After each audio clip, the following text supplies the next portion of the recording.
पहली बात तो ये कि गवर्नमेंट को क्लियर करना चाहिए कि होमलेस हैं कौन। आप किस तरह ये होमलेस का नंबर गिन रहे हो? क्या उन लोगों को भी आप होमलेस गिन रहे हो जो हफ्ता पहले आए हो और यहाँ आप ज़मीन का क्लेम करेंगे? या आपने कोई डेट रखा हो जो आपका कट ऑफ डेट हो? मुझे तो लगता है कि वो लोग जो 2019 के बाद आए हैं उनको तो वैसे भी इस खाते में लाना नहीं चाहिए। लेफ्टिनेंट गवर्नर साहब ने एक अनाउंसमेंट की।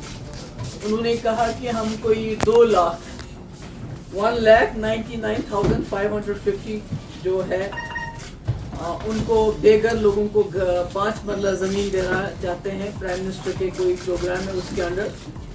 तो इससे एक सबके जहन में एक खदशा है, चाहे वो जम्मू के लोग हो चाहे कश्मीर के लोग हैं, कि ये कौन से लैंडलेस लोग हैं, ये कौन से बेघर लोग हैं। क्योंकि जम्मू कश्मीर में इस किस्म के बेघर लोगों की कोई तादाद नहीं है। और ministry of housing and urban affairs के जो सेंसस हुआ है 2011 और जो उन्होंने रिपोर्ट दी है 2021 में, उसके मुताबिक जम्मू कश्मीर में टोटल जो बेघर लोग हैं उनकी तादाद है 19,047, यानी 19,047 टोटल है, जिसमें 10,848 अर्बन में है और 8,199 रूरल में है।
मुख्य रूप से जो विषय है,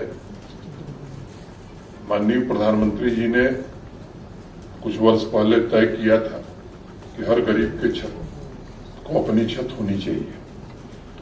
जम्मू कश्मीर ने भी इस संदर्भ में काफी प्रगति की है और एक वास्तविक कठिनाई ये थी कि जिन लोगों के पास जमीन नहीं थी और वो प्रधानमंत्री आवास योजना के लिए पात्र थे, माने एलिजिबल थे, मुझे लगता है कि यहाँ के कानून में कोई व्यवस्था नहीं थी ऐसे गरीब लोगों को सरकारी जमीन दी जाए। खासतौर से भूमिहीन लैंडलेस फैमिलीज जो एलिजिबल थे पीएमएवाई के लिए, प्रधानमंत्री आवास योजना के लिए। तो अभी पिछले दिनों एडमिनिस्ट्रेटिव काउंसिल में हम लोगों ने निर्णय किया और रेवेन्यू डिपार्टमेंट और रूरल डेवलपमेंट डिपार्टमेंट ने मिलकर के तय किया और काफी चर्चा करके कैसे लैंडलेस फैमिलीज जो भी हैं जम्मू कश्मीर में, उनको अगर वो एलिजिबल है तो उन्हें हम 5 मरला जमीन देंगे ताकि वो घर बना सकें।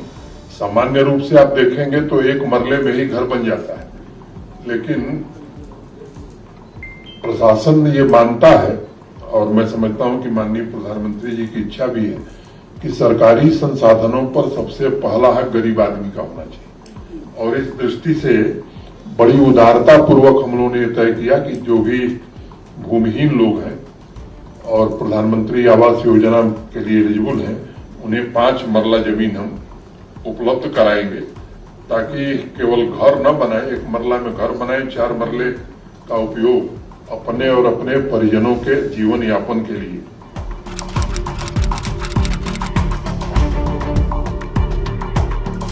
जम्मू कश्मीर सरकार ने एक सराहनीय और ऐतिहासिक कदम लेते हुए प्रधानमंत्री आवास योजना के तहत मकान बनाने की सुविधा ऐसे 1.83 लाख लोग जो बाकी मापदंडों पे तो पूरा उतरते थे लेकिन उनके पास जमीन नहीं थी। जमीन का मतलब है कि ये वो लोग हैं जो 2011 का सेक्स सर्वे या 2018-19 के आवास प्लस में सभी मापदंडों पे पूरा उतरते हैं, लेकिन यहाँ जो जमीन उनके पास है वो सरकारी जमीन है, या वो जंगलात की जमीन है, या वो कस्टोडियन का जमीन है, या वो फॉर्म लैंड, या किसी वजह से जिसे कहते हैं उनके पास जो जमीन है वहां पे कंस्ट्रक्शन अलाउ नहीं की जा सकती। तो ऐसे लोगों को मकान की सुविधा देना, भारत सरकार का जो मिशन है हाउसिंग फॉर ऑल, हर व्यक्ति के लिए पक्का मकान, उसको जम्मू कश्मीर में बड़े अच्छे तरीके से क्रियान्वित करना, मुझे लगता है सरकार वाकई बधाई की पात्र है। लेकिन कुछ पॉलिटिकल पार्टियां, कुछ राजनीतिक पार्टियां और विशेषकर जिसमें महबूबा मुफ्ती, जो कश्मीर में दुष्प्रचार फैला के एक मिस इन्फॉर्मेशन जिसे कहते लेने की कोशिश कर रही हैं। ध्यान रहे, इतिहास गवाह है कि नकारात्मकता, संकीर्णता और भड़काने और बरगलाने की राजनीति करना इनकी नसों में है। लेकिन अच्छी बात यह है कि अब कश्मीर के लोग और विशेषकर जम्मू कश्मीर के लोग ज्यादा गंभीरता से अब लेते हैं।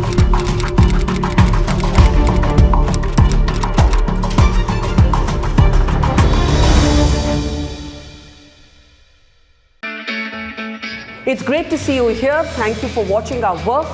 If you haven't subscribed yet, don't forget to click the bell icon and subscribe to Mojo Story and support independent, robust journalism.